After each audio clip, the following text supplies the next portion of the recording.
unsung narrative. Young, dumb American, arrogant, throwing fits, ripping shit, tearing it, imperative. Then I'm killing this mic no matter where I live. These derelict rappers acting a fool, this embarrassing is flagrant. That's the nature of this entertainment, and we can't even change it. Guilty before arraignment, now the system tainted. But when we speak, they all laugh at us.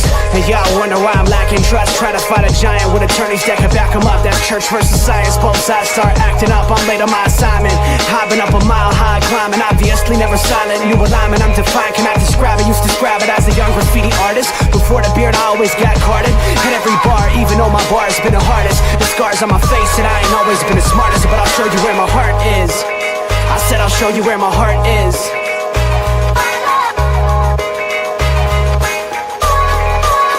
I can show you where my heart's at. See it on my sleeves, even if the beat stops my soul. Ladies and gentlemen, it's Tuesday. Hanging with the fellas. Little sports nonsense and whiskey. The vibe is back. Ladies and gentlemen, hanging with the fellas. Robert, Pinky, how are we doing this evening, fine sirs? Oh man, it's great. I'm so glad to be back. I was so mad that I had to miss last week, but hey, family was in town. Obligations had to be met, so I live by the creed. As you should. It is what it is, my friend. But you're back. I am back. I'm excited. I crammed in a lot of stuff while my dad was here, so I'm excited to talk some shop. All right, I love to hear it. There's a few shop things to discuss. Just slightly, just a few. This may be one of those episodes where we have to give ourselves an extra 15 minutes. I mean, we'll see. We got to be careful with that. We know what happens if we start allowing ourselves extra time. I mean, sometimes there has to be exceptions. Big things are happening here. Oh, goodness. We're reaching finales in a couple sports. Those are going to be talked about heavily, So, anyway, man, it's just so glad to be back with you guys. I love doing this with you. It's one of the greatest parts of my week. It's weird when you don't do it, right? It really pisses me off because I'm like, son of a bitch. Whenever I miss a show, it feels a little weird. So I feel so left out. It's like, this is Tuesday. I'm supposed to be drinking whiskey. I'm supposed to be doing something. Talking shop with the boys. And if that doesn't happen, it's just the whole week's thrown off. Yeah, man. So, all right, boys. You ready to rock and roll? Let's do it. All right. So, obviously, a lot of big things happened over Thanksgiving. It was football. Thursday football. Friday football. Saturday football, Sunday football. If you are F1. If you are a football fanatic, you had a pretty good weekend. So we're going to start a little bit with the NFL. And wasn't able to get some of the cooler graphics out there, so we're just going to have to make do with this one. That's solid. What are you talking about? Why even say anything? It's solid. Everything you need to know is right there. Done. Yep. Now, I would go out to mention, and I don't really know if I like this saying very often, but I feel like it probably fits in here. I don't know if we had Chicago and New England as the 1 seeds this late in the season on our bingo card. I'm pretty sure we didn't. Check for reference. No, we don't need to check that reference. I guarantee that is not what we had. That's fair. Although someone did say he expected Chicago to have a top 5 offense. Now, not exactly. Listen, I don't want to talk about it. I'm still hurt. He's on track to at least predict that they are playing decent football, surprisingly. But we talked about it before, right, Pinky? Live and die by that sword of the turnover. They're living right now. They're eating really good right now, and I'm excited to see. Robert, do me a favor. Just can you, while we kind of talk around, can you pull up Chicago's remaining schedule? Kind of curious. Man. We're good. I got it. Okay. I forget that you've got the master key there. I do. They got Green Bay, Cleveland, Green Bay, San Fran, Detroit. I mean, that could be 1 and 4. It would not surprise me to see them lose both to Green Bay. Which that game did just get moved to primetime. Did it get flat? One of those games just got moved to primetime. It's got to be the one from that's 3 weeks from now. Yeah, they've got to do it 3 weeks ahead of time. They've got the win against Cleveland, you would assume. I think San Francisco, you could probably say, is a coin flip right now. Although San Francisco might be a little bit more healthy at that point in time, so it could be a little more interesting. And then Detroit, I mean, honestly, the way things are right now, I think they'd be favored at that. That game's at home. Their last game of the season versus Detroit is at home right now. So, yeah, they got flexed to Saturday night football for week 16. that Christmas weekend? Or is Or that a weekend before? Yeah, weekend before. Because we play the Packers week 15, I believe. Okay. No, yeah. Yeah, because this is 14. We play the Raiders. Next week, after that, we play the Packers. I think it would be a surprise to see Chicago finish as the 1 seed. I don't think it would be a surprise to see them in the playoffs at this point. But as you just discussed, that remaining schedule is by no means a cakewalk that's going to get you in. Yeah, they're at 9-3, so they really 2 games. They win 2 games, they're in. I think some could argue the best team in the NFC right now may not be first in their division, and that's Seattle. I don't think they have the best defense. I don't think they have the best offense. But like the Patriots, I think those units as a whole, as a team, are playing the best complementary football together right now. And when you have a run game, especially when it's a two-headed monster like that, and I do think Charbonnet and Walker are a two-headed monster, and then you've got JSN. Barner seems to be emerging a little bit as a tight end weapon that they like, or at least that Sam Darnold's willing to throw to. And Cooper Kupp looked like he was healthy coming back last week. They can move the ball on offense. That defense is still a little bit young, a little bit inconsistent, but it does show up for the most part. So I think Seattle could be argued, especially after the way the Rams looked this last week against the Panthers, that Seattle might be the best team right now, or at least playing the best football, but not necessarily ranked the highest. Which, not to mention, and Caleb, I do want to touch on this since you did bring up the Seahawks, because, we're all Sam Darnold fans now, and I brought it up in the chat earlier. He is now 1 win away from tying both Tom Brady and Peyton Manning for most consecutive wins with 2 different franchises. Which is, I don't... That's a pretty amazing stat in its own right. I don't think people will talk about it probably at all, but it should be a discussion. And people are probably like, well, the supporting cast around him. Well, yeah, but the supporting cast around Manning and Brady was pretty phenomenal. Look at the supporting cast, though. And he comes in, and all of a sudden, he's a number 1 QB. He wasn't, and now he is. And now he gets moved to Seattle and is doing magic with the team he's got there. So... I think it's an amazing stat. So cheers to Sammy boy, because that's pretty impressive. Cheers to Sammy. I was on that bandwagon all along. I was a front runner. You were. I remember at one point, I'm pretty sure you were driving that bus. So more power to you, good man, for having the wisdom and the eyesight to spot that talent and recognize it was being wasted in other areas. So. Those USC quarterbacks, Pinky. They can sling it. Well done, sir. I love it. I love it so Robert, much. I've got some bad news for you, my friend. I don't want to talk about bad news. Why are you giving me bad news? I'm in a good mood. He's about to let you know. He's about to let you know. I know what he's about to let me know. We've already acknowledged this. We don't need to talk about it. It's fine. Because the counterpoint here, just go ahead and ruin my day, and I'll ruin my own day even further. Oh, so, I like where this is going. All right, let's see how this plays out, ladies and gentlemen. Let's say it this way. The Lions need the Packers to lose the next 3 games. It's not going to happen. 2 against the Bears, 1 against the Broncos. Caleb, consult the gods that be.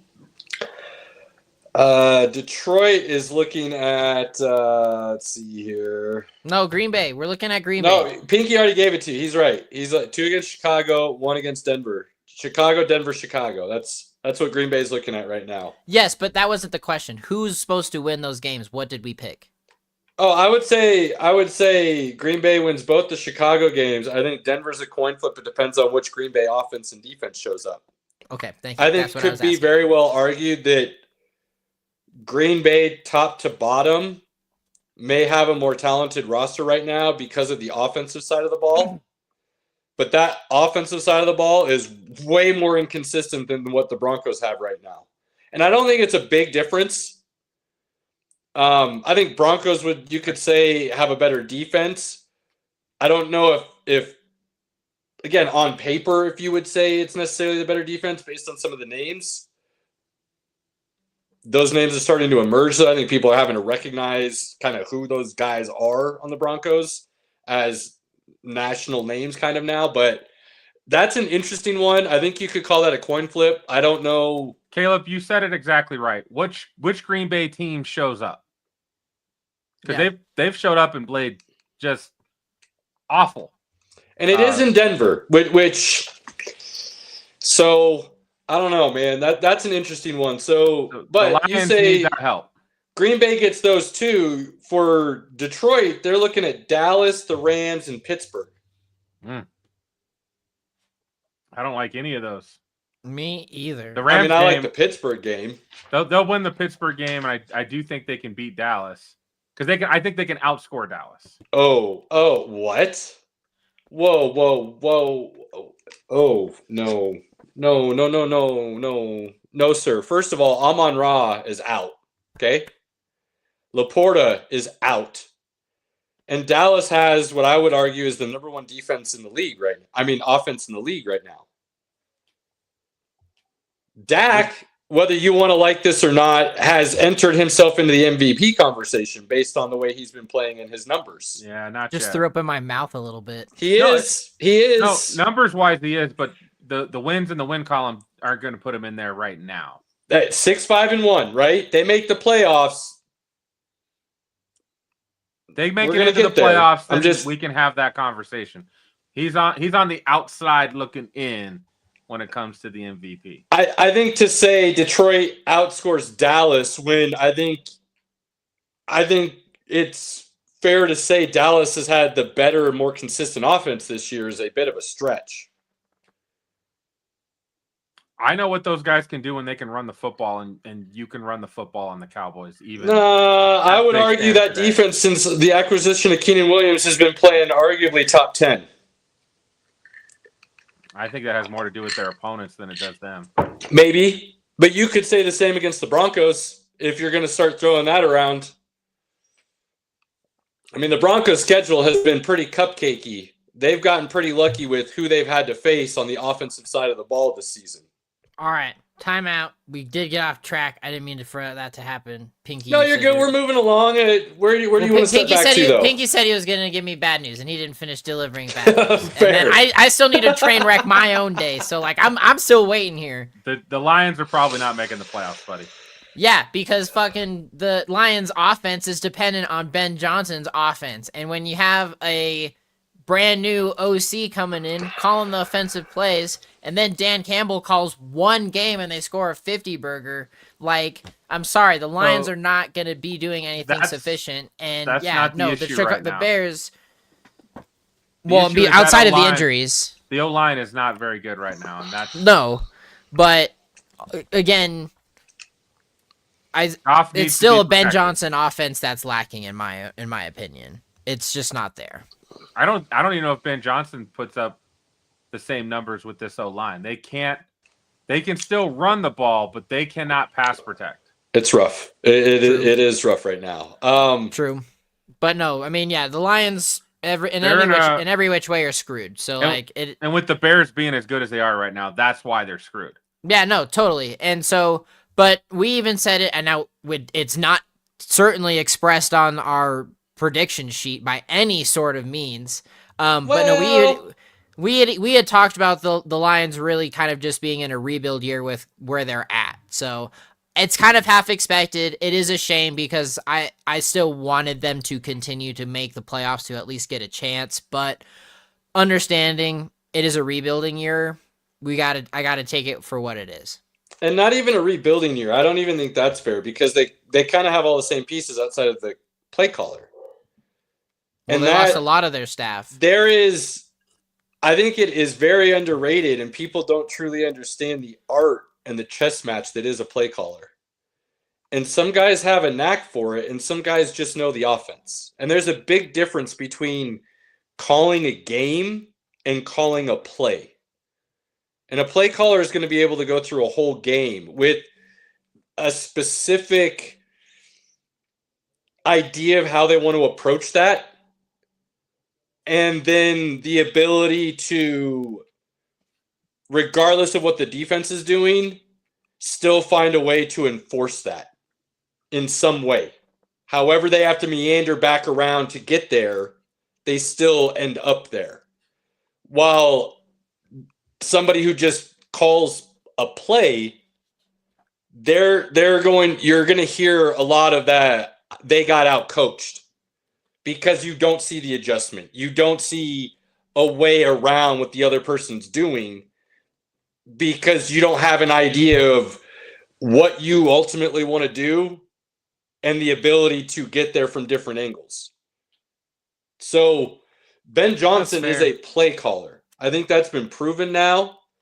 And what he's doing in Chicago, regardless of, you want to say it doesn't look good, it struggles, it's inconsistent, he's taking those pieces and doing what needs to be done to allow that offense to do just enough with what they have and smart enough to call the plays that are within the ability of the playmakers. And he's not asking too much right now. And that's a big deal. Whereas you see other teams that continuously struggle because I go back to it all the time, square peg, round hole. You're trying to force something that your team just isn't able to do.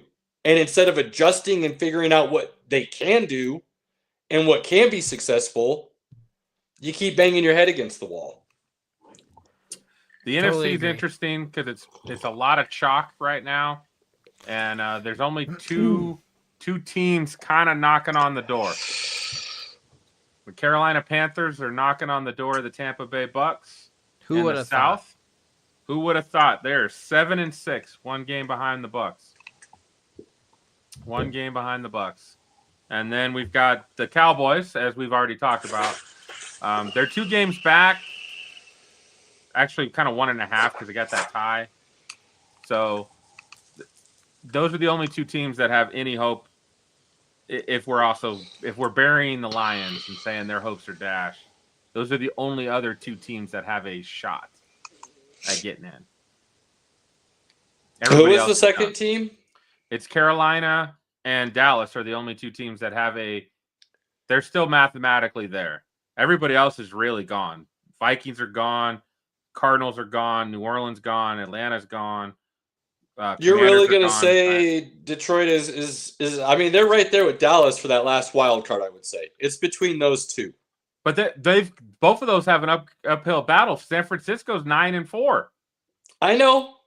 So they're multiple games behind San Francisco. That's why I'm saying I don't think point. The Lions will That's a good point. Carolina can still win the division because they're just a game behind the Bucks. And Dallas technically is only a 1.5 games behind Philly right now. I don't think they'll win, but mathematically they are knocking on the door.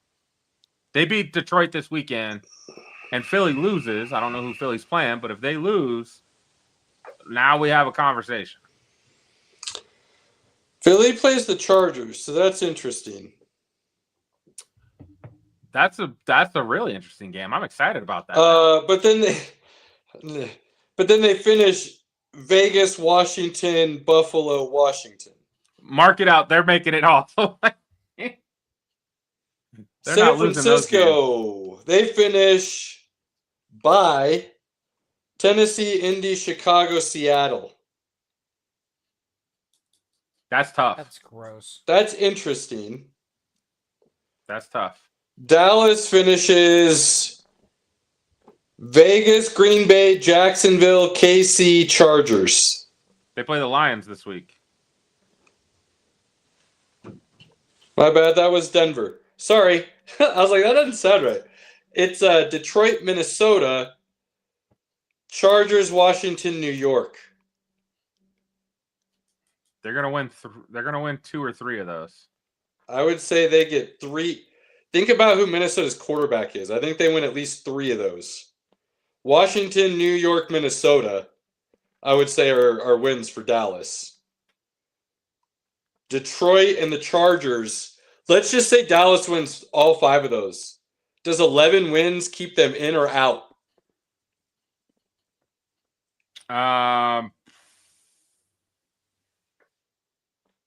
They would need the 49ers to only win 2 more games. Well, look, I said Green Bay would win the division, right? But here's where it gets real interesting. Green Bay finishes Chicago, Denver, Chicago, Baltimore, Minnesota. That's a tough stretch. Depending on which Green Bay team shows up, they may only win that Minnesota game. And then Green Bay goes from the 6th seed all the way out. Dallas climbs in. Right. This is a little wild the way this last 4 weeks are going to go here. Dallas needs Green Bay and San Francisco to falter, or the Eagles to lay an egg, but I don't think the Eagles are with that remaining schedule. So it'd be hard to see that happening, but boy, that team seems to want to F around and find out a whole lot. Switching over to the AFC, we talked about New England being the 1 seed temporarily, as Denver plays Vegas this week. If Denver wins, they will be the 1 seed. You know what's great, though, about this graphic is the Chiefs aren't on it. The Chiefs are in a tough spot at 6-6 right now. Yo, New England finishes bye right now.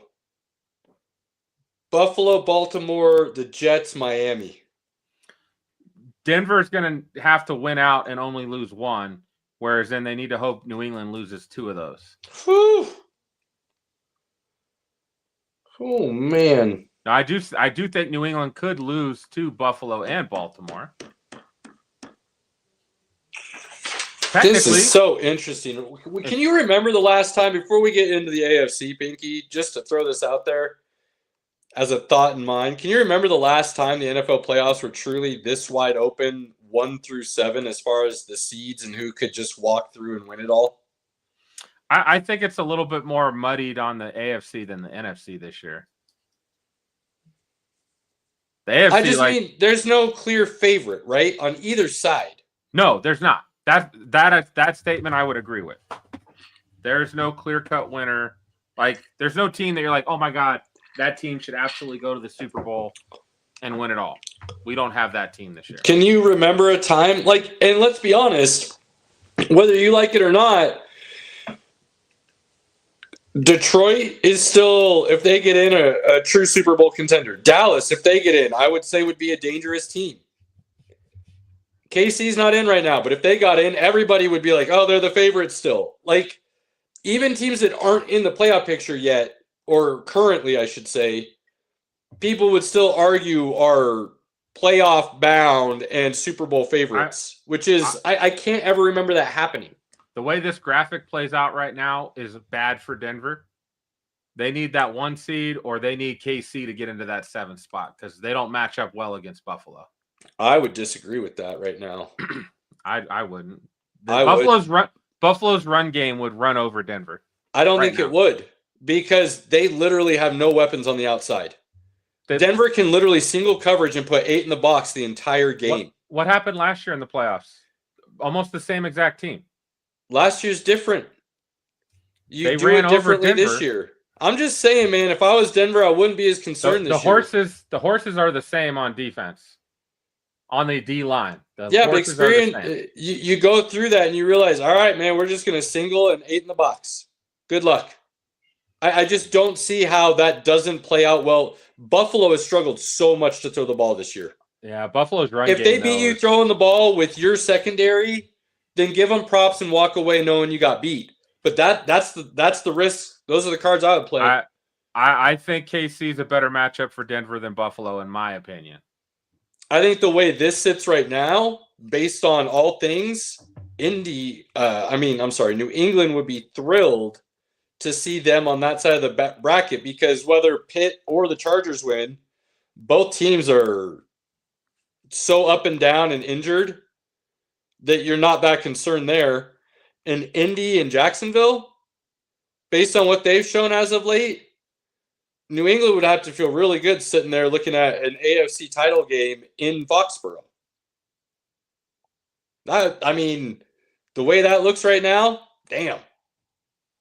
And the fact that you don't have Lamar, Joey B, Patty Mahomes in the playoffs,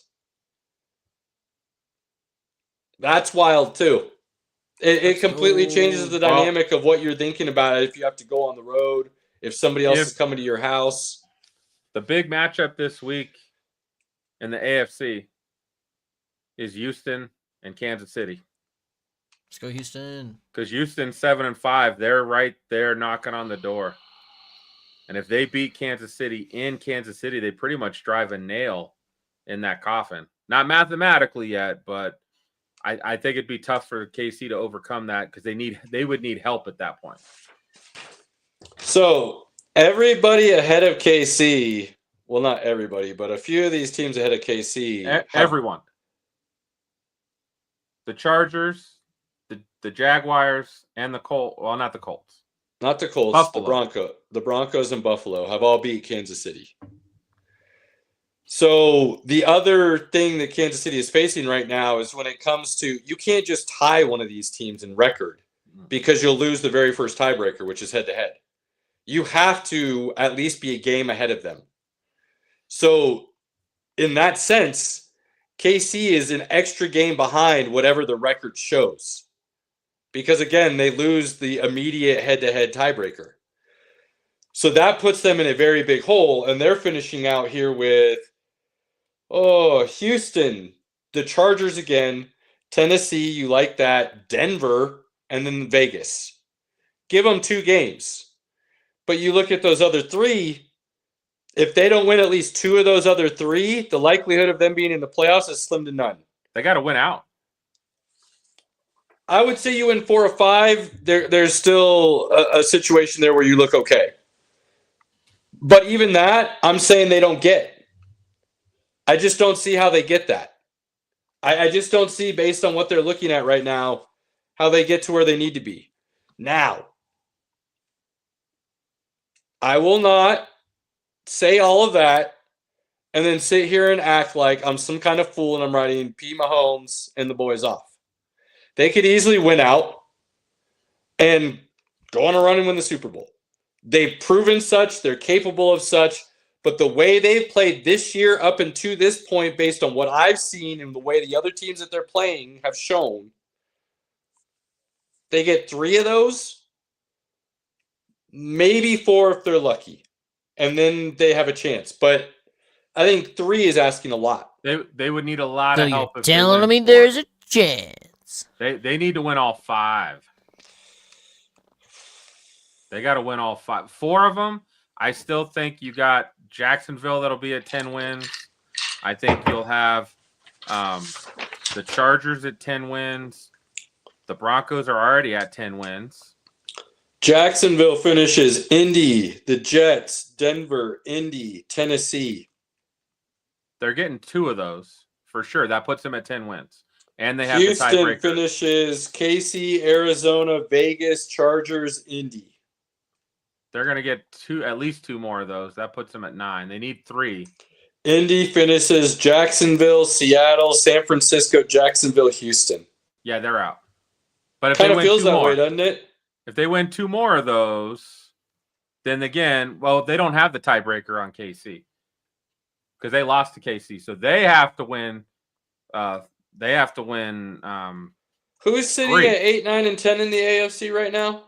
Jacksonville's 8-4, Indy's 8-4, Houston's 7-5, Buffalo's 8-4, Chargers are 8-4, Denver's 10-2.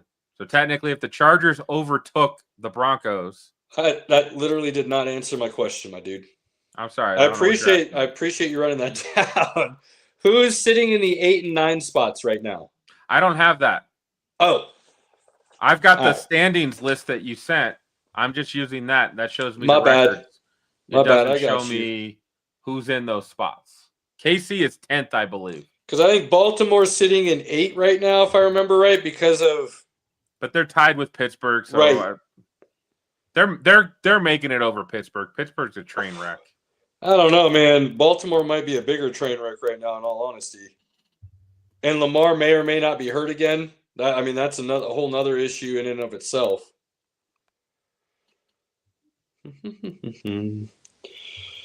All right. I do think Pitt, Baltimore, they're 6 and 6. Robert said it best. It's good. It looks good that the Chiefs are not on here. They've been in the playoffs way too many times. They've made everybody's lives horrible. We've had to watch red every year. It's really KC and Baltimore. That's it. Everybody else is pretty much done. But Baltimore's probably just winning the division. So like KC's not really having to worry about Baltimore like record wise because Baltimore's gonna win the division. Baltimore's got Pitt, Cincinnati, New England, Green Bay, Pitt.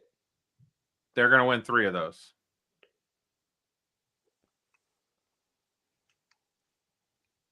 Pittsburgh's a dumpster fire, bro.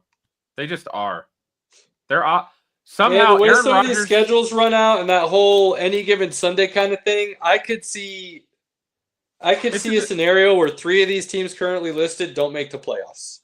It's a division game, of course. Steelers and Baltimore. It's a division game. Weird shit happens, but like I'm still surprised that like Aaron Rodgers can't get the ball to DK Metcalf.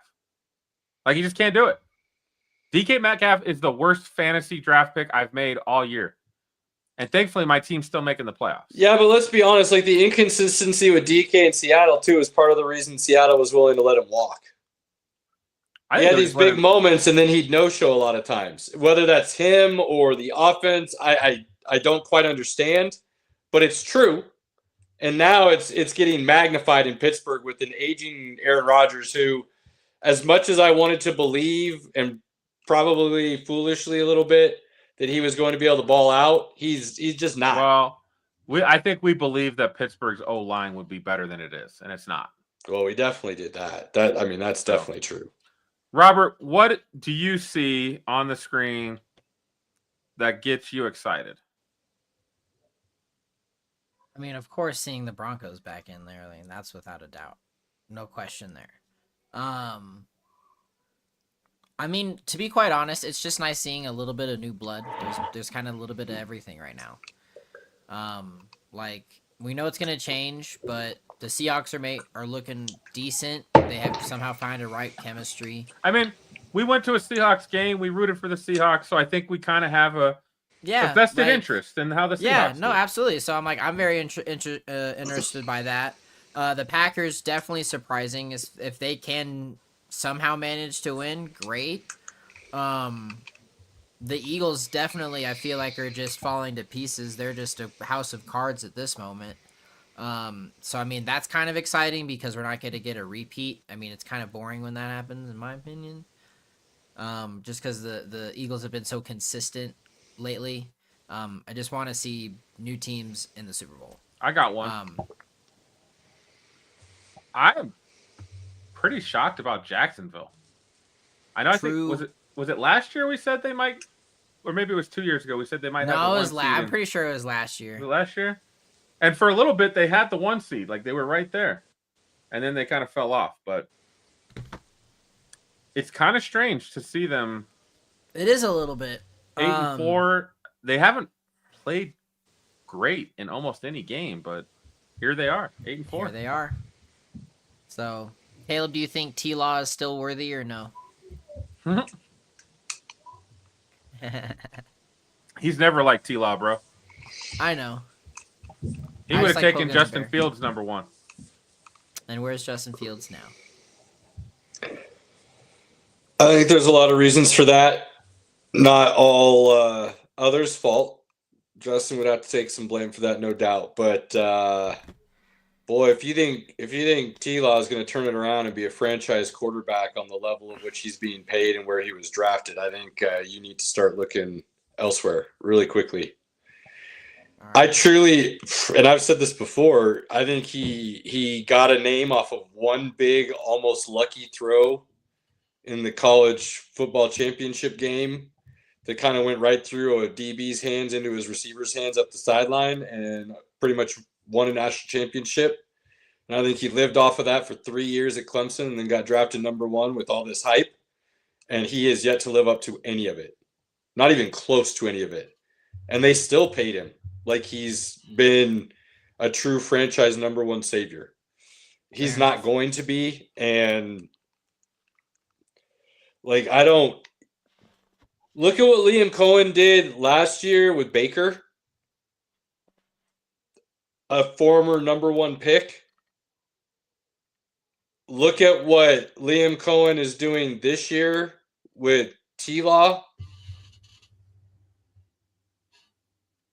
Roughly, in all honesty, the same amount of years into the league of when he was coaching both of them. Outside of, outside of Tampa Bay having a slightly better wide receiver core. When healthy. We've talked about this. I still think it's the best wide receiver core in the league after what they've shown after their top 4 dudes went out. Like, it's stupid. But anyways, it's not like Jacksonville doesn't have some dudes on the offensive side of the ball to make some things happen. And they're just – the engine that drives that offense is a little bug,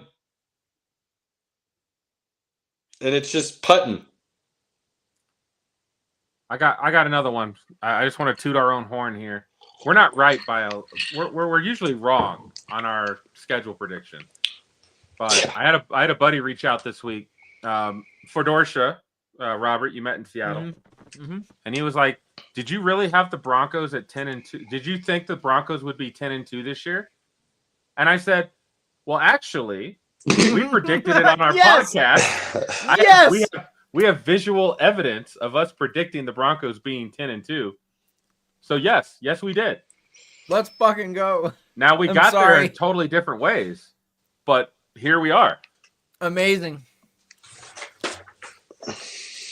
Yes. I love that. We're not right. I think this is one of the few things we're right about this year is the Broncos.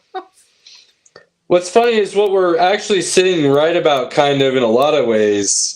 And not in a lot of ways as well, but our records for a lot of teams this year are correct. The games may not be. But usually we're nowhere close on anyone. Like, way out of the realm. And we do it every year anyways because it's fun. And we kind of know what we're doing. Some conversation. This year is interesting. Love it. Cause for celebration. Kudos to the Broncos. Hopefully they play a better game this week against the Raiders than they played the last time. And then we'll be 11-2, and we will be in first place in the AFC. Let's go. And then we got 2 big games coming. Green Bay and KC. So lots of fun. We've got more to talk about next week. Injuries are starting to pile up for some teams. It's gross. Should be interesting down the stretch. Hey, just remember, 1 through 8, 1 through 9 on both sides. It's wide open. Every team's got a flaw that can be exploited. It's going to be whether or not that team can minimize that flaw and allow the other team not to take full advantage of it. And we've said that's true for all teams, all of them. And if you don't believe us and you refuse to accept that truth, go look at the Carolina Rams game last week, okay? Just go look at that game and then come back and have a conversation with us. That game made zero sense. It was funny. I was with a buddy, hadn't seen him in a little while, and beforehand he called us while we were driving to his house, and he was like, "Hey man, like you starting to put some bets together." And on his parlay, we got every game right except for the Rams. And we said we did say, like, I don't know. Anytime somebody's a 10-point favorite, sometimes you just take the dog. Take the dog. Well, the West Coast to East Coast, early window, always bad ideas. Like, there's a lot of things that go into it. But yeah, that's bum. So from one playoff bracket to another. This one's a little outdated, so unfortunately, I could only grab the only good one out was about 4 or 5 days ago. So Because I it released got again no tonight. comment on any It of released. these games. It released tonight. I'm gonna sit and drink my G&T and listen to Caleb go. Well, I'm going out on a limb here. I'm not going on a limb here. I don't know if I see a way Ohio State just doesn't win the whole damn thing again. I don't know if I've seen any team play. They've played damn good football all year against all comers. And I just maybe I don't know. We haven't seen Indiana and Ohio State this year, right? See that on Saturday. Oh, they play Saturday? Big Ten championship game. Okay. Well, that's the Heisman game right there. If Mendoza wants to win the Heisman, play a great game against the number one team in the country, and you might just lock it up because I don't think there's any front runners right now. If I remember correctly, I could be wrong. We have to look this up. Robert, maybe if you could grab this. When's the Heisman vote due? I believe it's due before those games play. Oh, yeah, that I don't know. Now, if we're being honest, and I think you can say this for a lot of teams this year. It's due on Monday. Oh, so it is after the championship games. Yeah, you're right, Pinky. That could be Mendoza's chance for sure. If we're being honest, who has Ohio State played this year outside of Texas? Week 1, which that was a good game. Texas had a chance to still win late, It was or a at least close tie game. it late, I should say. So outside of Indiana this weekend, who have they played? Because I look at this schedule, and the best team I see on here is Michigan late in the season. And I wouldn't even say Michigan's that good of a team this year. Who's Indiana played? No one. Nobody except Oregon. And they did beat Oregon in Oregon.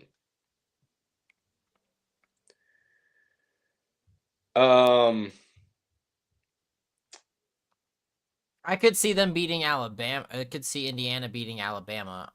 I don't know about Ole Miss. You know, I just think it's this is far more wide open than people want to believe.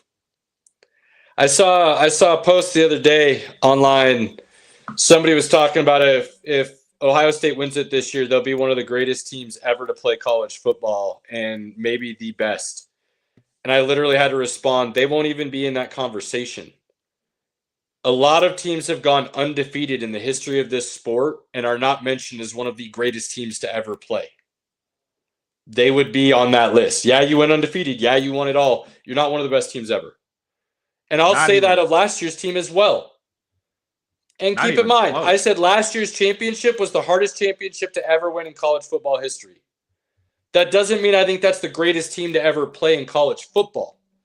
Because if other teams in the past had an opportunity to go through a playoffs, I think they would have rolled right through it. So just because you had the hardest path to a championship doesn't mean you're the best team ever. They are different things. Two things can be true at once kind of thing, right? So I think this season's wide open outside of, if I'm being honest, whatever G5 team shows up.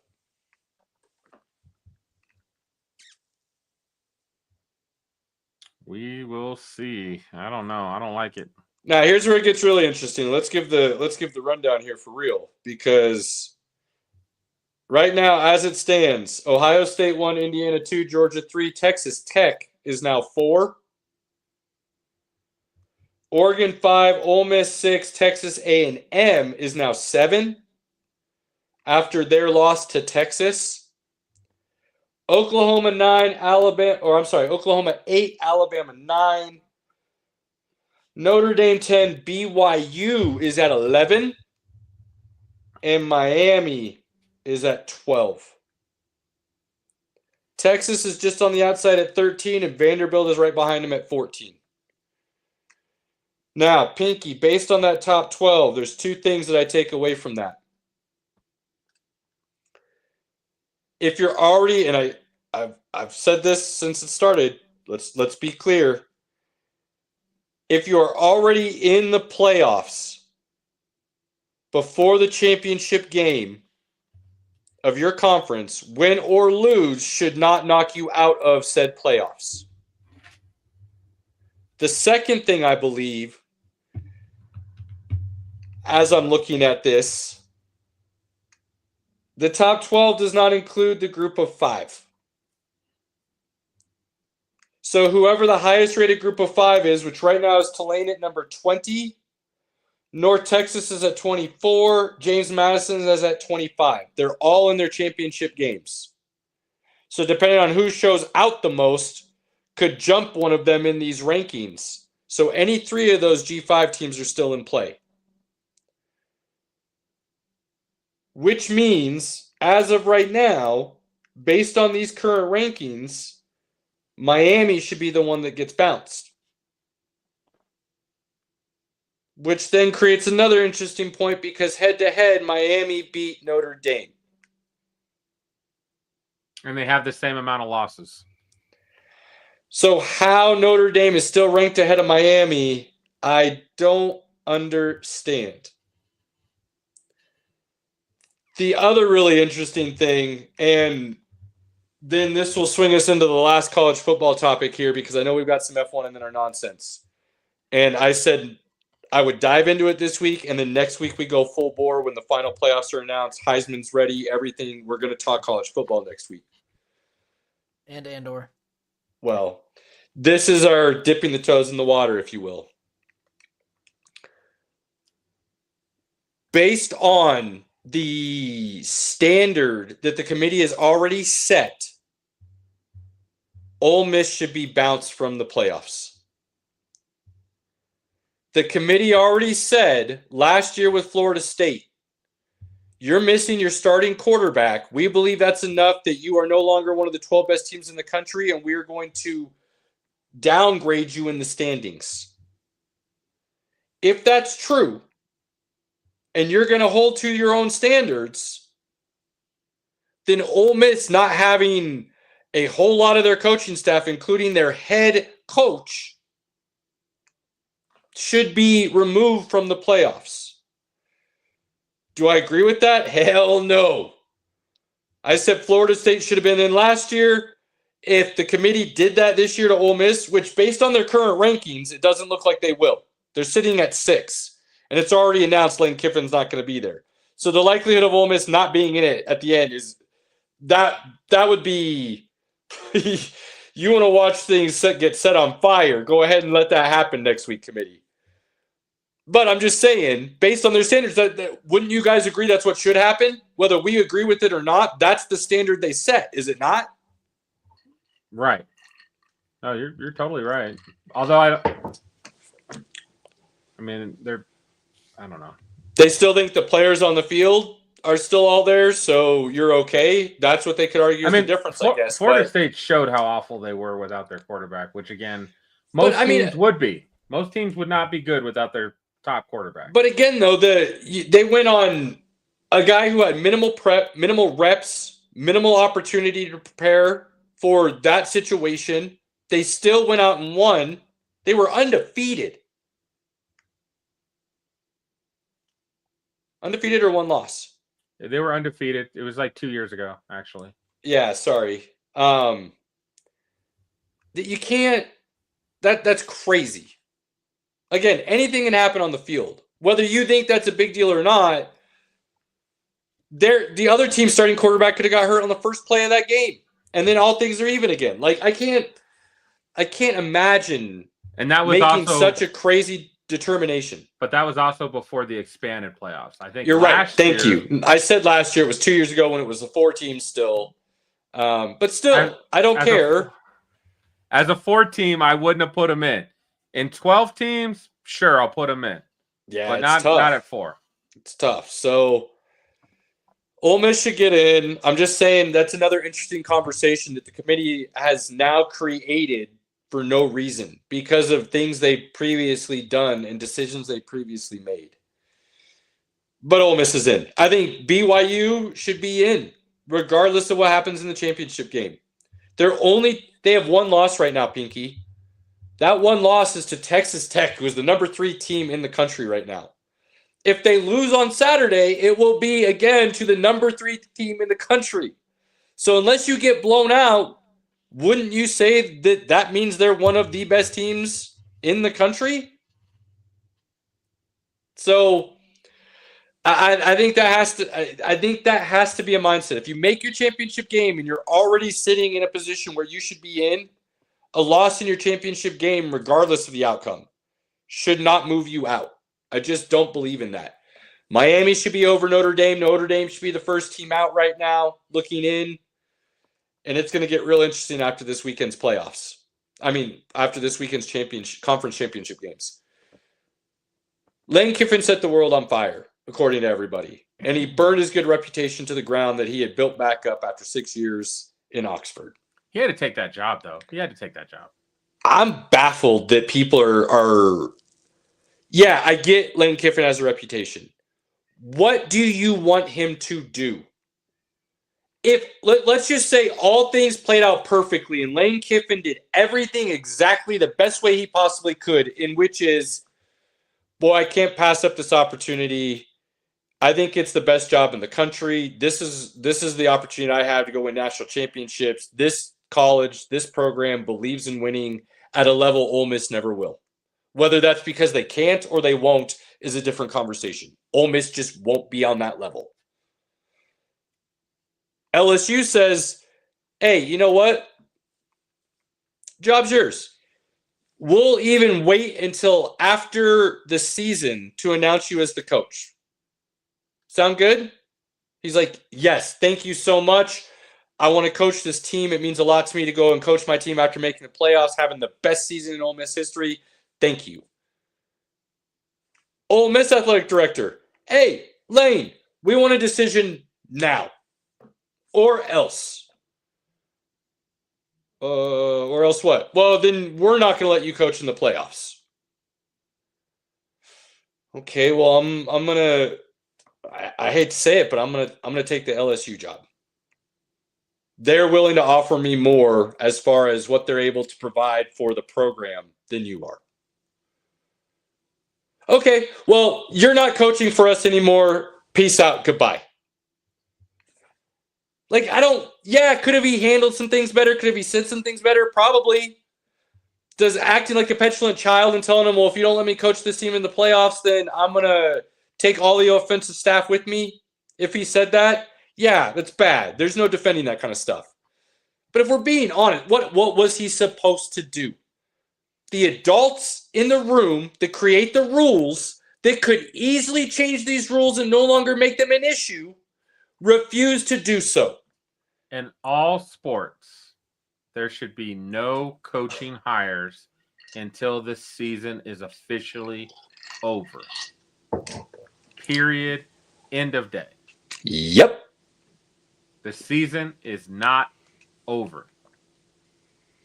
Because I think it's a bad look for any coach to leave their kids and leave. Because they can't even do anything right now. They're not coaching games. He's not coaching LSU. He should be able to finish the season at Ole Miss.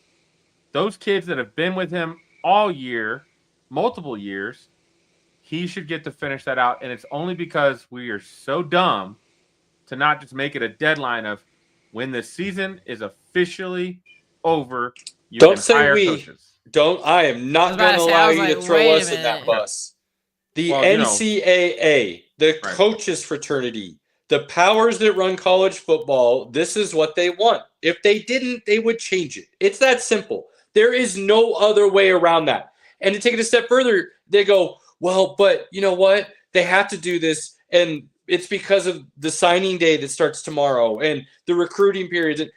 Move that too. Oh, problem solved. I don't care if it goes into the second semester of the school. Guess what? They can re-enroll. and they can be enrolled and then just start in the fall or take summer classes, whatever they need to do to catch up. There are ways around that for the athlete and the student that wants to move schools. And some of these recruits in high school, they're not even done with their season. Ridiculous. It's absolutely ridiculous. Now, on another note within the college fraternity here and coaching, and Pinky, I say this a little bit tongue-in-cheek to the group earlier, but boy, if Penn State didn't death sentence themselves, I'll tell you what, it's pretty damn close. Because when they fired Franklin, I said it was a mistake. They overreacted. I felt like it was very much not a product on the field, but boosters behind the scenes who didn't like the way he was running the program, and they had enough pull to finally get the AD to pull the trigger and fire him. And that has snowballed into a catastrophe for Penn State. Every coach they've gone after has told them no. I don't even know how far down their list is, and they'll never admit it.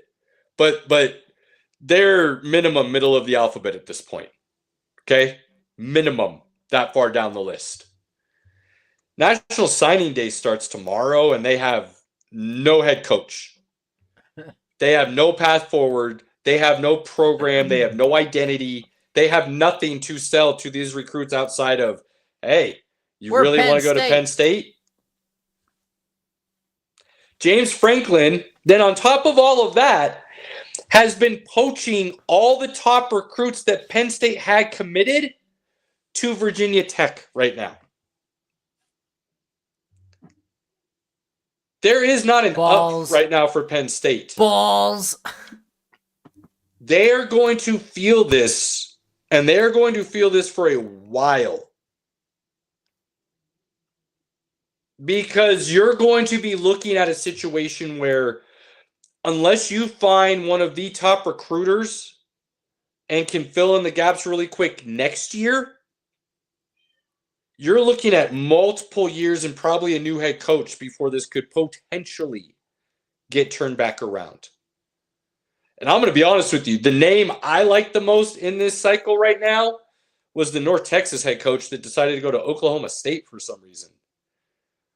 That dude, you go look at his track record. I'm not going to give it to you right now.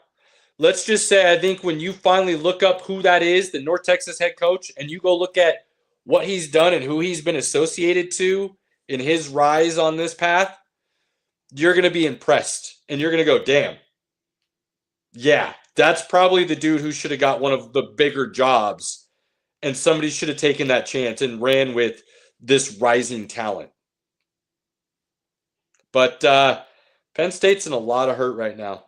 A lot of hurt. And I don't see it getting better anytime soon.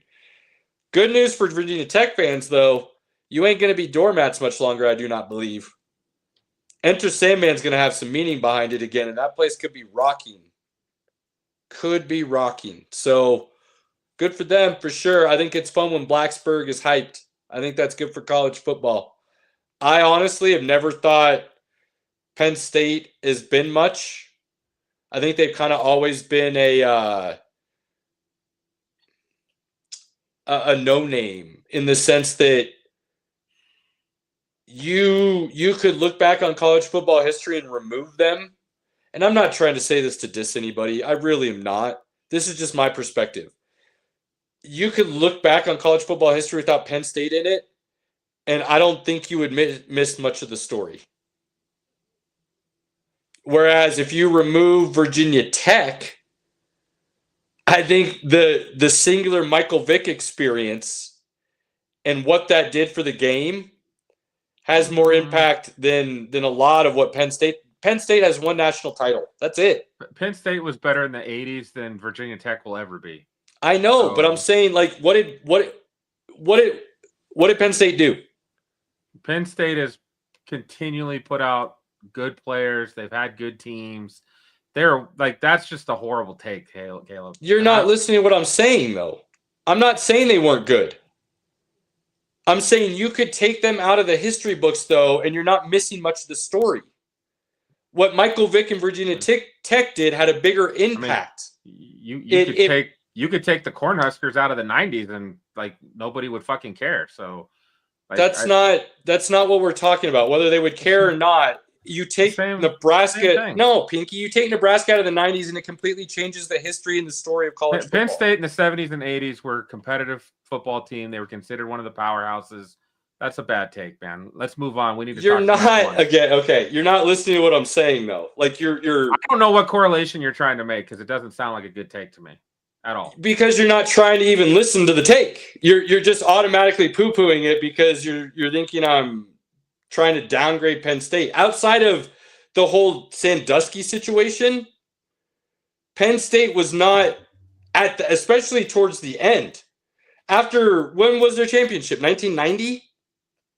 People haven't thought about them as a quality powerhouse program competing for national championships really since then. They are an Iowa of college football. And that's crazy to say because Penn State has this huge name. But they are continuously 8-4 kind of thing. That's what they were. Like this above mediocre. And they have this huge name because Joe Paterno had so many wins. But those wins didn't equate to a whole lot. Whereas you look at all these other programs that are in the top of college football wins in the history of their programs, all those wins equated to a lot of championships. So Penn State's won championship. Yes, they have that. Yes, they were really good for a long time. But Penn State as a program, what did they do for college football? I'm saying the singular Michael Vick era of Virginia Tech, as small as it was, had a huge impact on college football. A huge impact. That's all I'm saying. I'm just comparing the impacts that each program has had. I'm saying I think you could argue that Virginia Tech, because of that. I would say Michael Vick had an impact, not Virginia Tech. Okay, you could argue that too. I wouldn't hate that. I'm just saying he was at Virginia Tech when it happened. Right. He changed the game for a lot of athletes out there who now could run the ball in college, throw the ball, and change kind of what we think of athletic quarterbacks. Virginia Tech just happened to be the school he went to. They don't have anything else to hold their hat on. They haven't always been this bad, though. They were a pretty solid program for a while. But they've never been that great either, competing for championships, as you said. So, but that's what I'm trying to say. I don't think Penn State has either. I think that's what if you want to say Penn State's just not that great, I will totally accept that. Kind of using Virginia Tech as like an example of like why they're not as good. I don't like that at all. That's not what I was doing, though. Just say Penn State sucks. Robert, am I explaining this well? Do you understand what I'm trying to say, or are you just with Pinky here? I mean, I'm kind of indifferent because I can't really compare anything because I don't. That's fair.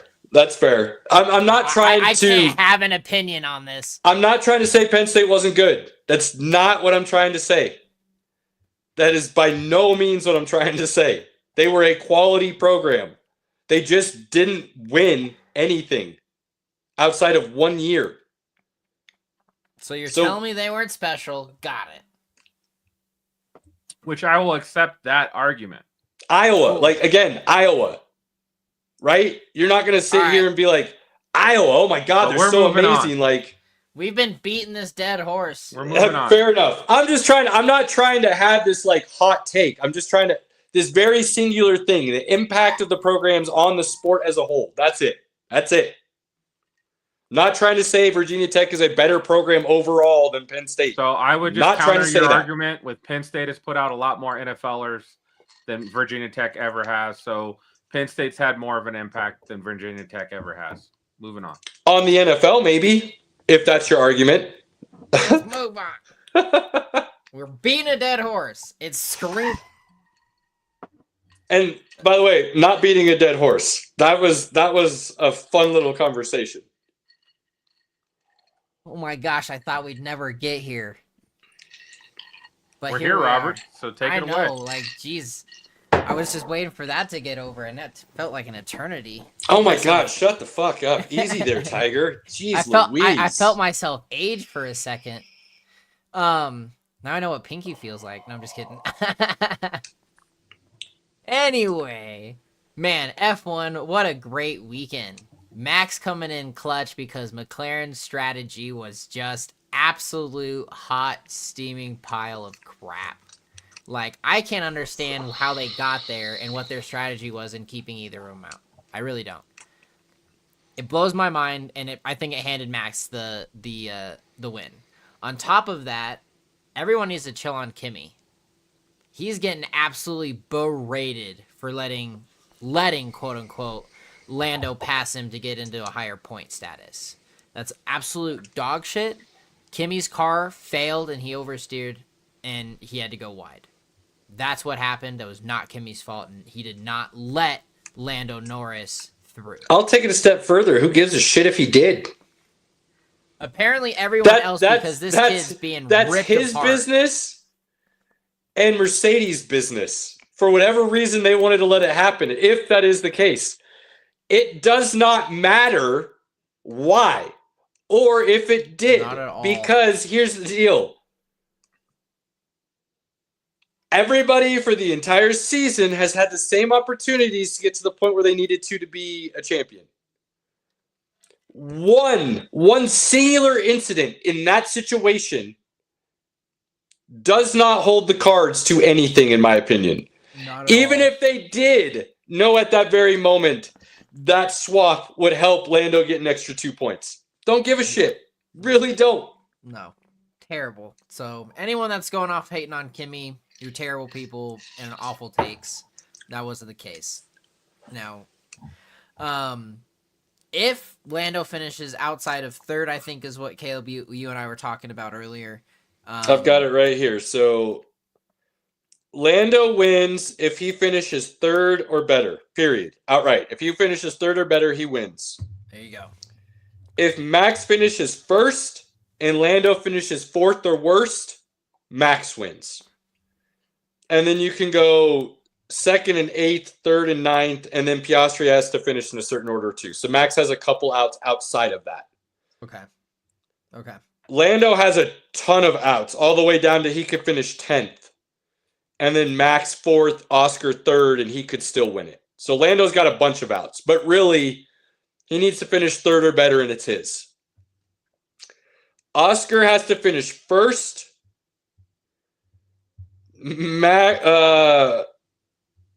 If Oscar finishes first, Lando finishes sixth or worse, then he wins.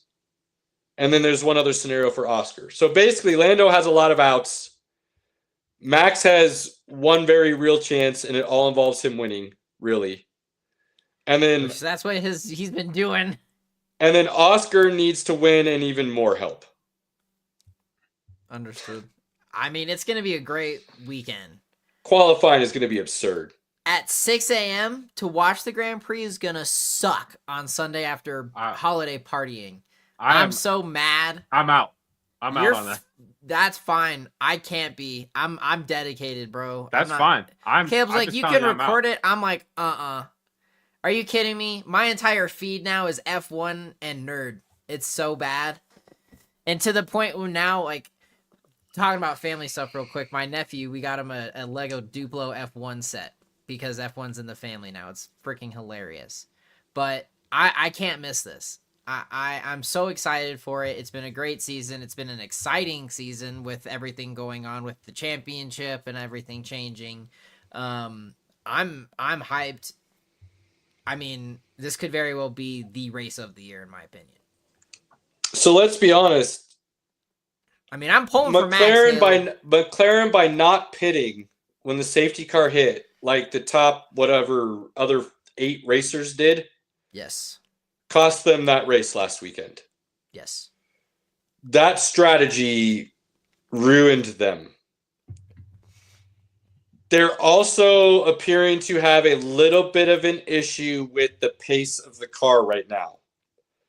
To where if they're not running in clean air out front, it does not look like they necessarily have the pace to overtake potentially Verstappen the way that Red Bull car is running right now. Is that because of the questionable strategies they've used with the car itself and the plates and the expansion of said metals and things of that nature and the plank and whatever else and the ride height and maybe. So much. But if they don't finish 1 and 2,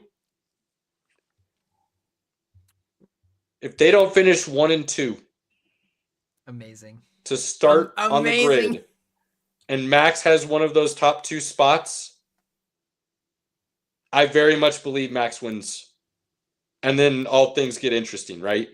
Depending on where Lando and Oscar finish.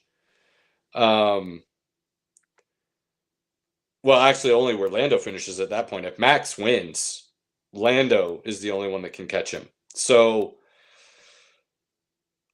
yeah, I mean, qualifying is going to be everything this race. Now, you better have a good strategy. You better have a good game plan to make sure that you hold true to what you need to during this race. And if something crazy happens, you better make the right decisions to pivot this time because you haven't recently. But boy, man, if Max gets one of those top 2 qualifying spots, I wouldn't be saying it out loud, but I think everybody at McLaren would be feeling very nervous. Max Verstappen. He's bringing it home. I'm pulling it for it. Now, how does Mercedes feel then in that situation? Because Russell and Kimi are going to be sitting right there towards the top as well. That's what I'm thinking. I'm like, so what kind of strategy did they use? Because there's also that standings with the Constructor Cup for second place and third place that are still up for grabs. Do they try to push as much as possible to then try to bump McLaren down so they can get as many points as possible for that Constructors Championship, if you will? I hope so. I mean, do you try to have Max out at that point? Like, is that what everybody's going to be thinking? Do we try to better ourselves by helping Max, or do we let things play out and we just run our strategy? I think you just go racing. You just follow a strategy and you go racing. You don't pick a favorite. You just go. See, maybe this is some of my NASCAR fandom coming into me, and the amount of whether your teammates or not swapping because it helps you. It's like this mutual partnership that helps both of you for a lap, maybe only 2 laps. And then you're going back with somebody else or your teammate finally showed up. NASCAR's wild like that when it comes to their drafts and the way they move around the track and stuff. So maybe that's why I'm looking at it from that perspective and thinking about what the other teams might be doing, given the nature of the fact that there is still a battle for that second, third spot in the Constructors' Cup, and knocking McLaren down gives you even more points ahead of whoever else is behind you or whoever else is ahead of you that you're trying to. I just think it's an interesting thought. I don't know how much that goes into F1 because obviously this is our first year and we've never seen the end of the season race like this and know what everything that goes into it means. We're going to find out this year. Yeah, we absolutely are. And I'm looking forward to it. It's going to be a great weekend. Pick it now. Pick it now, Robert. Call it. Oh, it's going to be Max. It has to be Max. If it's not Max, I'm going to flip a freaking table, dude. Like. So wait, just so I'm clear. If Lando finishes better than 4th, Lando wins. Yep. Yes. Lando's winning. Top 3 and it's his. No questions asked regardless of what anybody else does. Lando's winning. Let's go, Max. I like that call, Pinky. I like that call. I think Oscar's gonna. I think that there's gonna be some dirty racing happening this weekend. There's gonna have to be. I'm calling the race. I can't pick a winner. Sorry, guys. Kirk Herbstreit out. Look, if I'm lame. Oscar, I pay some dudes to cause some shit. That's all I'm saying. You can't throw a gauntlet and not have a freaking answer. I honestly think there's gonna be. That's such a bitch move. Honestly, dude, come on, that was funny. You don't understand the reference because you aren't a big enough college football fan to truly understand where that's coming from. Neither one of you are. But it's funny. I honestly think there's going to be some shady team play, and Max is going to win. Yeah, let's go. I think the McLaren drivers both finished lower than 4th. Both of them. both finished lower than I fourth. just don't see that happening, man. Not the way they've been going. If Max wins, I am waking Pinky up in his hotel room. Just be like, Max! I think the DQ Are you staying at Chine Mountain? I don't know, not right now. I didn't get a room. Yeah, you are. I think the DQ in Vegas. Probably am. And then the blown strategy last week is going to weigh heavy on them late. And there's going to be some things that other teams do that put them in a position to where McLaren's going to end up having to make some passes to get back, and it's not going to work. I just have this weird feeling that something's going to upset that apple cart. Let's go. All right. Moving on. That covers the F1. It's time to talk some nonsense and movies, baby. Caleb, So good. I'll let you start with this, and I'll give my opinion because I don't have kids. So, the 4-year-old loved it. The 2-year-old loved it for her ability to comprehend and not want to just jump and run around for a little bit and stuff. But 4-year-old really liked it. I loved it. I'm a big fan of the first one, and I think this was a great expansion of that universe and a really interesting way to continue to tell the story and grow future ideas. totally agree. From my aspect, the adult humor was phenomenal. The adult humor was great. Very much so. The Zebros, CM Punk and Roman Reigns. Fantastic. That was great. I loved that. All of the little celebrity cameos that came out, I had such a great time with. Phenomenal story. I mean, at this point, for me, my big question is, you know, we had the Monsters at Work Disney Plus show. Why do we not have a Zootopia Case of the Week show? Like, where's that? Because this universe has such a wide open possibility. And I don't know, Caleb, if you stayed through the end credits, but there was an end scene. Come on now. Right. Hey, you why got do you kids? think I said know. It sets up for the future of... So, I wouldn't have said that if that wasn't... All right, you've got kids, I just want to make sure. But no, I loved it. I big thumbs up on getting a threequel. I think this is by far Disney's second best movie of the year, Tron being first, but that's a pretty lone opinion. That would be... I haven't seen Tron, but based on what you guys have told me and what I've read and heard, that would be a big stretch, my man. Oh, it's a big stretch, but I'm too much of a Tron fanboy. So like, I just love the soundtrack so much that like I can see the movie in my head from the soundtrack. This movie was really good. Really good. So yeah, no, I recommend it, Pinky. You'll get a kick out of it. I mean, I might watch it when it's on Disney Plus. I'm not paying to go see animated movies without my kids, so no, totally understand that. But don't you have that movie pass that you just go see all the movies you want? I do, but yeah, you know that he's not. I need to have time to do that. You're fair, unemployed. But I would officially. say, What do you mean? You got nothing but time. Hold on. No, you have nothing but time. He's not wrong. You got a what couple are you weeks doing? You can just go watch Go to this. the movies. What? If you've seen the first one, this is worth just going and hanging out on a Wednesday at 10 o'clock when you have nothing else to do. And go to the Cinemark because they have cocktails. You can get drunk. They've got cocktails at the mall. Do they? Yep. I just haven't seen them, so. Okay. They've got beer. Cool. They don't have. Good to know. Well, they've got cocktails. They've got Jameson. But I go to the movie for free at AMC, so that's all. I can always get you free tickets, Pinky. You never call. It is good. It's really good, and again, the story and the way it's set up. I'm not talking just a third movie. I'm talking 4, 5, and 6. I can already see. Oh yeah, totally. I'm so down for this. The way you can run with it, Robert. You want to talk about a weekly show? Why don't they just do a straight season on The Godfather? Oh my gosh, that would be so cool. That'd be fantastic. I mean, I love that introduction and the fact that they brought them back and the daughter's now running part of the empire. Phenomenal. Yep, you could do then a season on just Nick's. I can't remember his name now, but Nick's coworker, his buddy, his partner in crime. The little guy that always plays the baby. Oh, I don't know if you ever get his name. I can't remember. But you could do a season on just him and what the hell dude. he's doing while Nick's doing all this other stuff.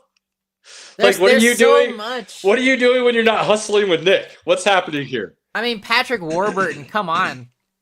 Like, I love that guy. Love that guy. Yeah, there's he's a a way main character in this movie. they could really expand this if done right, and it would be amazing. They could ruin it really quickly though as well. So absolutely. In the right hands, yes. But let's see what happens. Hands, but I should say. Disney did really well with this. Yeah, this was Disney a quality Disney sequel. did great. So Zootopia 2, Caleb and Spicy approved. Better than Moana 2 and Frozen 2.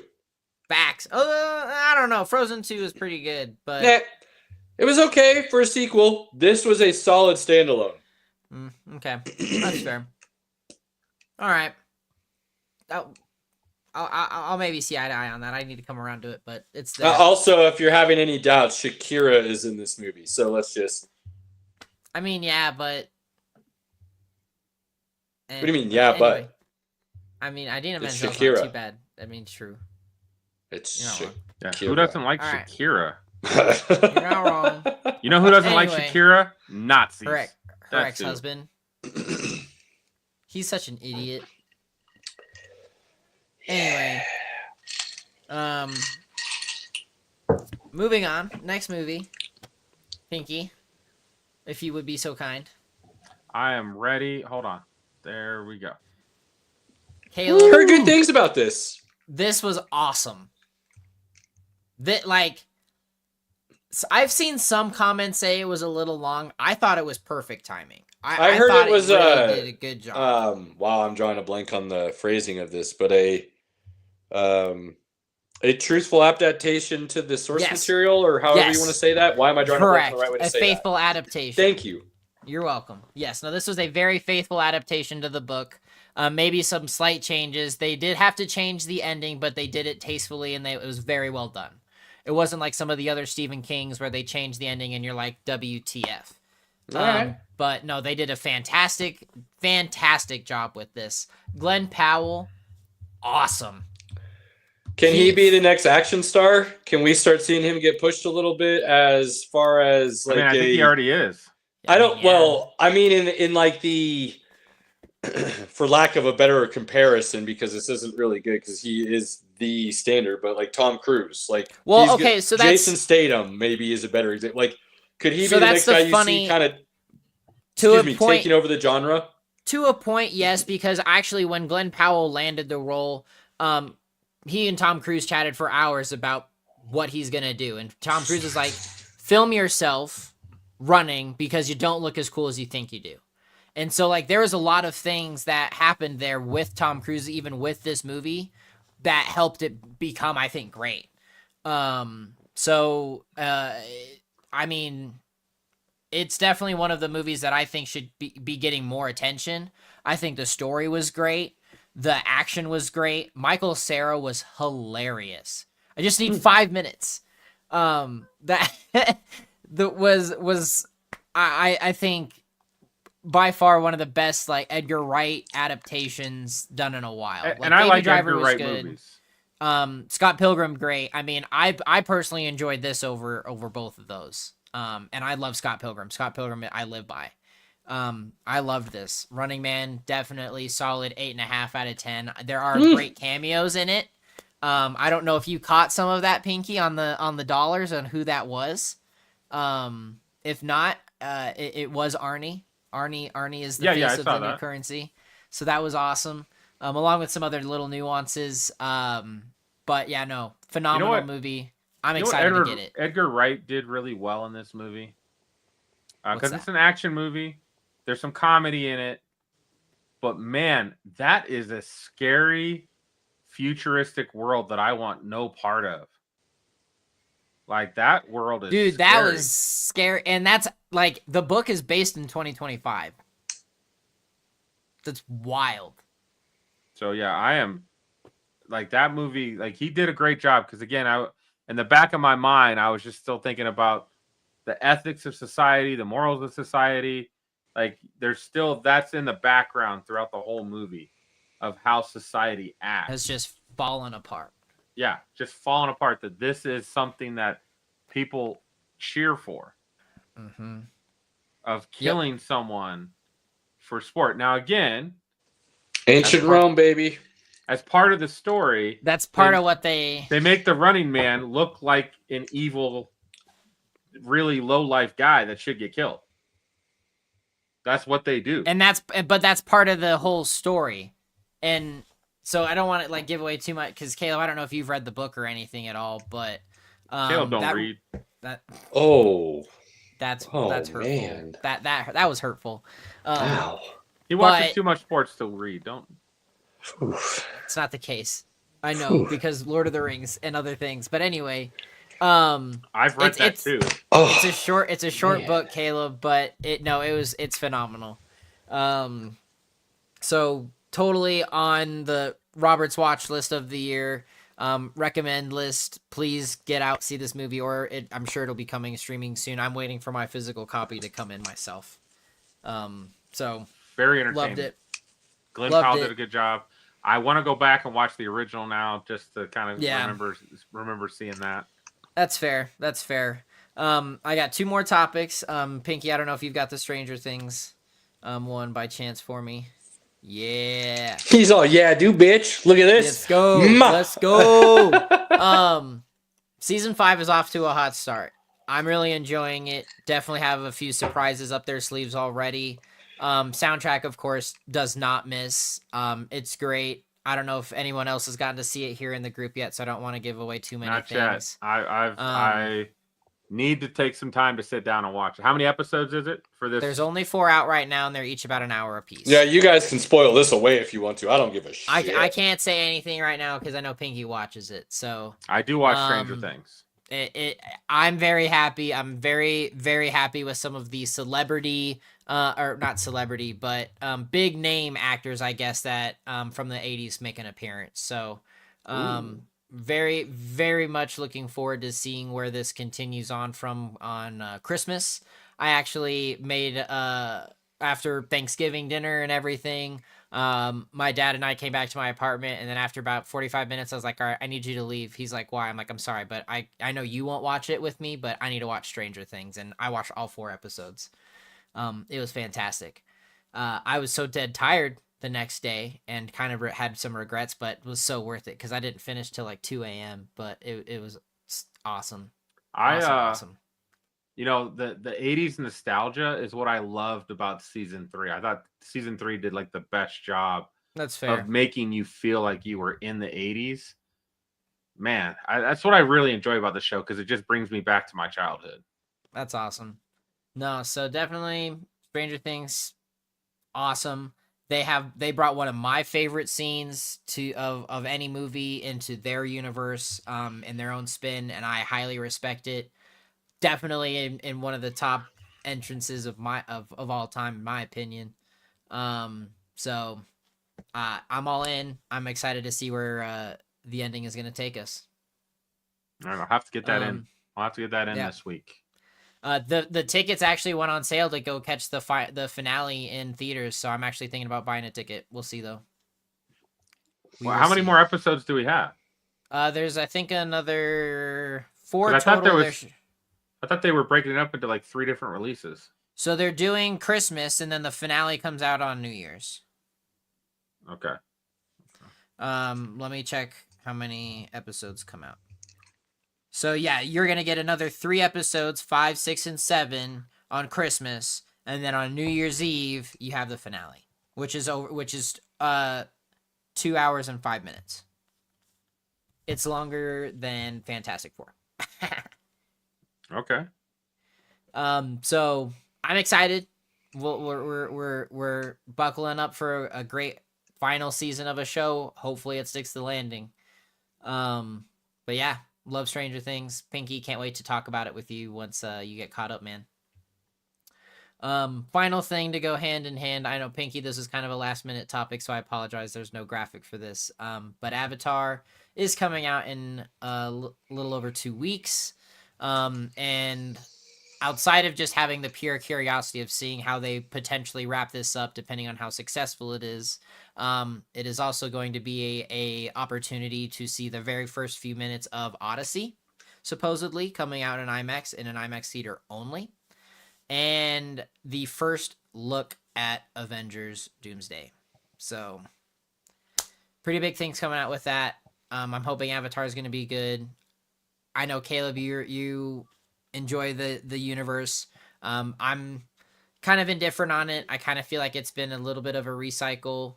2 wasn't awesome in my opinion. I liked 1. I didn't enjoy 2 as much, but I'm committed. 1 was incredible. 2 suffered because it took so long to come out. Had 1, 2, and 3 come out consecutively, I think for lack of a better way of saying it, I think that's the full picture. And then 4 and 5 get to expand on it because everybody knows his plan was 5. But 2 suffers because I think it's one of those things where it needs to be like they're on the run. You need to be able to tell that story and how they move forward into finding a permanent home again. But because it came out so late, it lost the impact of what they were truly doing. And then it felt like they're just living in Waterworld. No, they weren't. They were on the run. But you didn't feel that urgency. The idea of 3 being such that it creates this wild dichotomy where, based on what I know about the story and what's come out right now, you get a tribe of the native people that AWA does not protect and save from devastation. AWA, by all accounts, is going to let a natural disaster happen and let the dominoes fall where they may, if you will. Whereas in the other situation, AWA intervened and saved a tribe after a non-natural disaster took away their home. And how that pulls on who's right and who's wrong and what they're doing and the morality issues and the way you could argue for both sides then, I think is a really cool idea.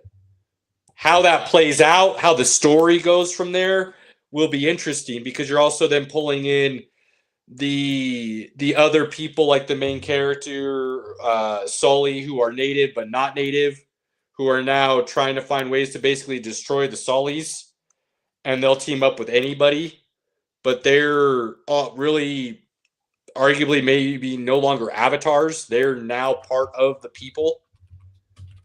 They just are part of the people that don't think Sully's the savior. I think there's a lot of push and pull that could go really well, but could also fall really flat. And so that's why I'm really interested to see what Fire and Ash has to offer. Totally I feel agree. that, man. I still liked 2. It just... Yeah, I didn't... Yeah. There was just so much of a distance between the 2 movies that it was just like it didn't have the same feeling. And that's one thing that I'll be honest, there was a deal on Amazon for Black Friday that I couldn't pass up, to where I got collector's editions of both, to where I actually got the extended cut of Avatar, which I've never seen. So gonna watch those back to back once I have them both and see where that goes. Just that sounds like a long fucking day. Pinky, we watched all 3 Lord of the Rings extended editions for New Year's Eve. Hold on. My son and I watched all 3 Lord of the Rings. Well, I was sick as crap. But regardless, you were in the room, but yeah, you didn't and watch I was dying. I was sick as hell. But again, I mean, it's no different from watching that in one go. So this is just another version of that. And I mean, to be quite honest, if I were to never even watch Lord of the Rings, it's the same as watching The Godfather. Like, it doesn't... Long movies entertain me more than movies that are short and sweet. Like Godfather 3 is a bit of a letdown still compared to the first 2, unfortunately. I completely agree, but the recut of it that came out is fantastic, and I will rewatch that version so much more. I will ask you this, Robert.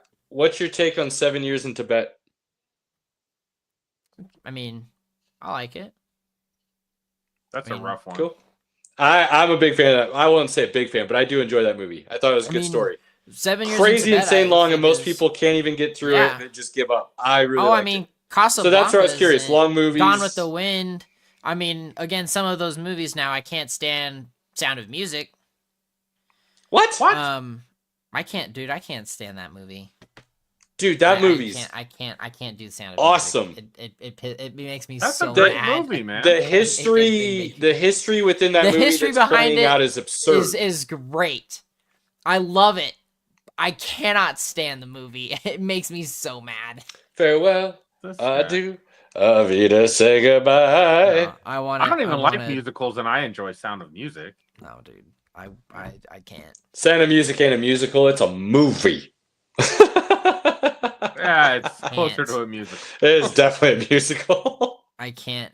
Now, I will say, in my statement, it is something that I will be rewatching soon. I don't know when soon will be, but it is on the 250 list of movies. How many times have you seen it?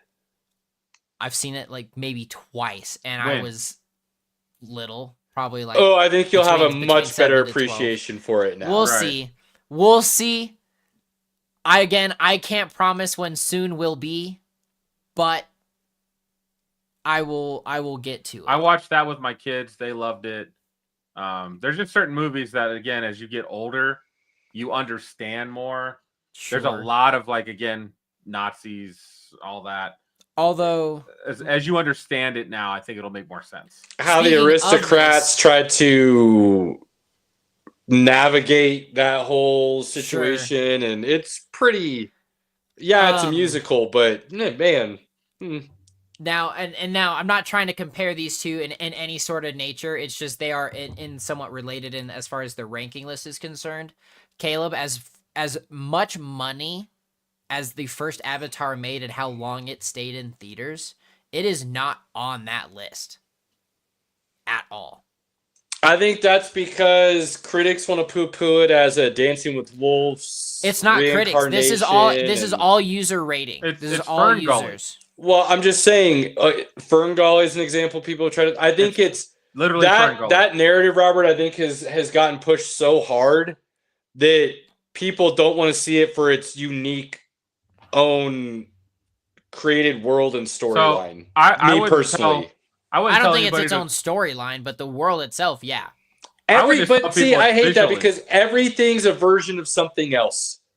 If you start going down that road, nothing's original until you go. Like, I don't even know how far back you have to trace it to get to that. Everything has been influenced by something else. As much as you want to think your idea is original, somebody's going to see it and go, yeah, but that's just this. Look at what Quentin Tarantino's doing right now to the whole Mockingjay. What is that? Hunger Games? Hunger Games? He's saying it's a complete ripoff of something. I can't remember what it was from. Japan Battle Royale. Thank you. Yep. And he's all of a Battle sudden, Royale's fantastic. Quentin Tarantino decided now's a good time to bring that up and blast it for that. He's on a whole thing right now. He's calling Paul Dano one of the worst and laziest SAG actors around. I'm just saying, there's always going to be some. If you start going down that road, in my opinion, unless it's a legit complete ripoff, like almost like line for line kind of scene for scene kind of thing, everything's going to be based and influenced on something else. So I think Avatar is a unique original story. I guess.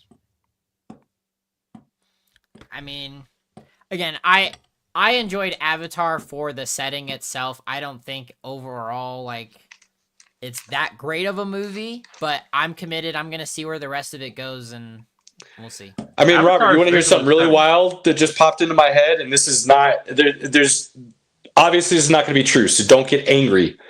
But for someone who's never seen Star Wars, if they just watched Andor, that was their first introduction, they could walk out of that going, damn, they kind of just ripped off Avatar. No. Mining a planet for minerals to basically destroy it. In season 2, sure, but Again, you're saying no and angry. I just said that because you know everything about Star Wars. But if you had come into it as not knowing anything about Star Wars and you just watched season 2 of Andor, You're gonna be like, so they're mining this planet to just get a mineral out of it? That like, weren't they just doing that in Avatar and trying to wipe out the people? And they're not going. They're going for the things from the spider. I'm just saying, this is how easily, if you start going down that road of it's based on something else, it's not original. How easily somebody else can say it. You can. It's just a bad road to go down, unless it's you're also talking to a person who knows Star Wars was influenced by a multitude of things. Seven Samurai. Dune. I know, that's why I feel like I could give you that. That's part of Star Wars' identity. But again, the thing is that it's been done so much. Avatar doesn't provide anything unique in that storytelling outside of its visual concept and where the story takes place. What other movie gives you the ability of the Avatar? Like, in that sense, in that way, doing it that way. There isn't. There isn't another franchise or movie that does it like that. Dune. Dune doesn't do it like that. Yes, it does. Not that's been portrayed thus far. Maybe in the book, and I'm not aware of that. Fine. Yeah. Dune. But again, Dune hasn't done it yet to where it's a wide audience. Because on Dune the is big one of screen. the many things that can't. It's hard to adapt, and it's one of the many. Okay, but still, filmography myths. So Dune can't be adapted. You could say this was influenced by some of what Dune's done. But Absolutely. It's still an original story in and of the fact that think about the universe that they could expand this on if somebody ever wanted to. What is Earth doing? And how did they find this planet? And what else is going on in this universe that this mineral is being pumped out now the way that it is? Like, we're getting such a minute snapshot of this world, this universe, that I think it's cool. I mean, no, absolutely. But, and I know this isn't down like your path of movies or anything like that, but those exact questions you asked are the same questions I've been asking about the Alien universe for years. That's fair. So, and again, it's the same type of thing. Is like, okay, so what's happening on Earth? Why are we all out here in space colonies and all these other things? So, like, you're masking it in different ways, and sure, but for me, it's like Avatar isn't one of those that I would place in the top 250, and there are some movies on there that I would argue shouldn't be on there anyway. But I don't see Avatar working its way in there, in my own opinion. I mean, kind of what Pinky was saying, I think based on just the visuals and what it did on the cinematography side of things is worthy of top 250 all time. It's a movie I would tell people to watch just because it is visually stunning. And that's all I got to say about that. There you go. It's no Dark Knight, that's for sure. It's not many things are, buddy. I mean, that's why the Dark Knight is on 250. It's unique in that aspect. I don't think Avatar provides that much of a unique element. But I'd put Dark Knight in the top 10 for me. So. Yeah, that's what I'm saying. You're arguing maybe potentially top of the list compared to, middle bottom of the list. Like, that's not necessarily a fair comparison. Like, what's at the bottom? What's sitting at like 230, 240, 250? What's sitting down there? That's what I would want to know. Let's see. The Iron Giant's 239. Stand By Me is 238.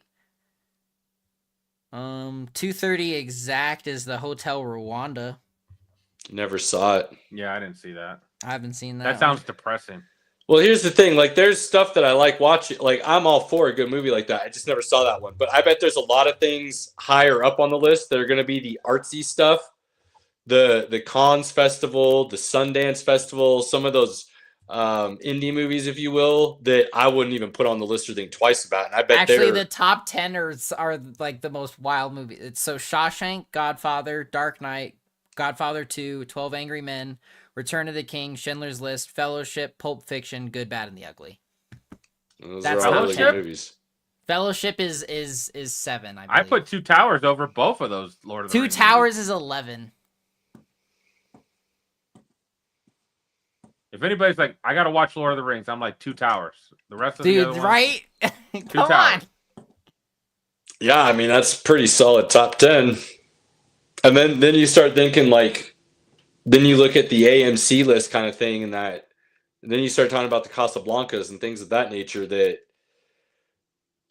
as they age, you may not see as much because you get the cancel culture and the inability to realize what that was for the times and the story it was telling in that era, and you judge it based on today's standards, and then it loses a lot of what it is. I have a hard time with a lot of those old movies, mainly because like the overacting is tough for me, but I'll still look at it as like storyline.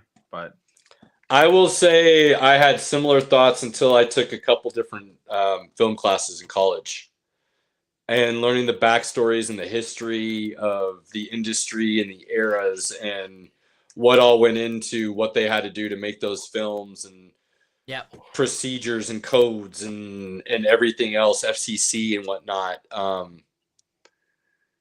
Wild.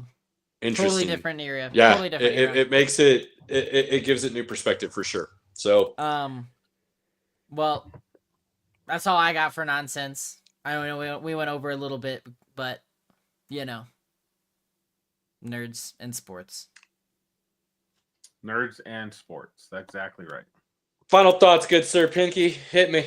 Hey guys, well, I will be out next Tuesday. I appreciate you guys covering me.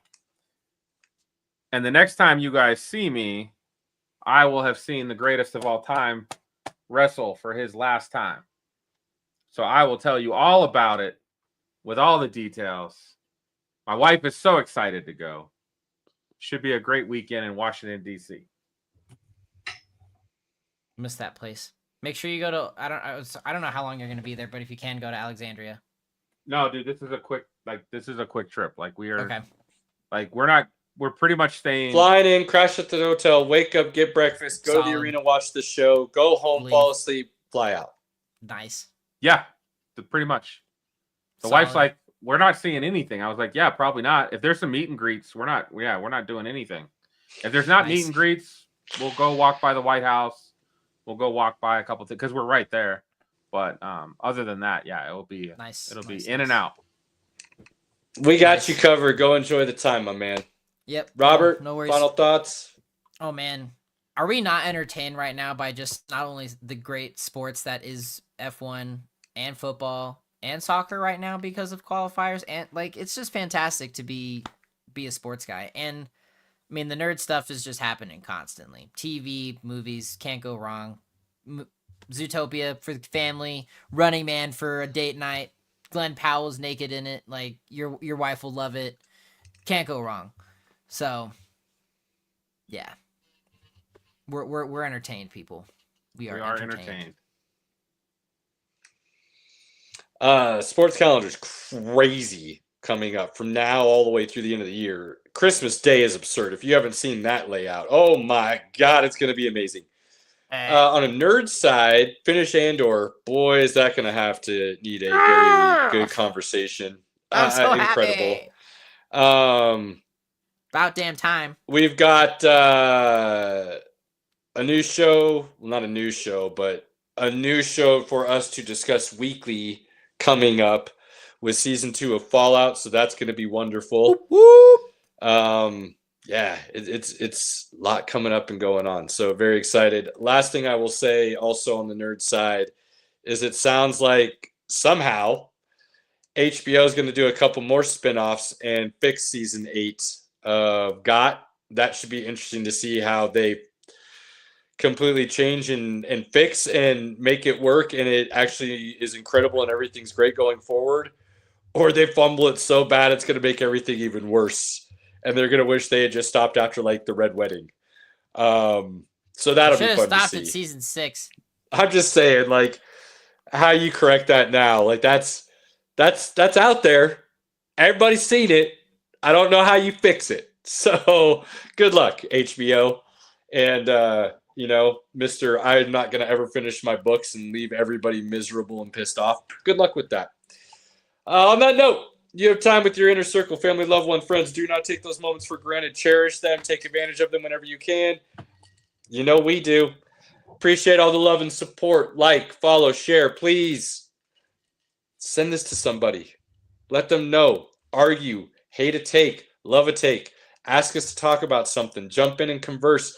We're just trying to do something for fun and get people talking in a way that doesn't create hate. Crazy idea, I know. Till next week, appreciate everybody. We're out.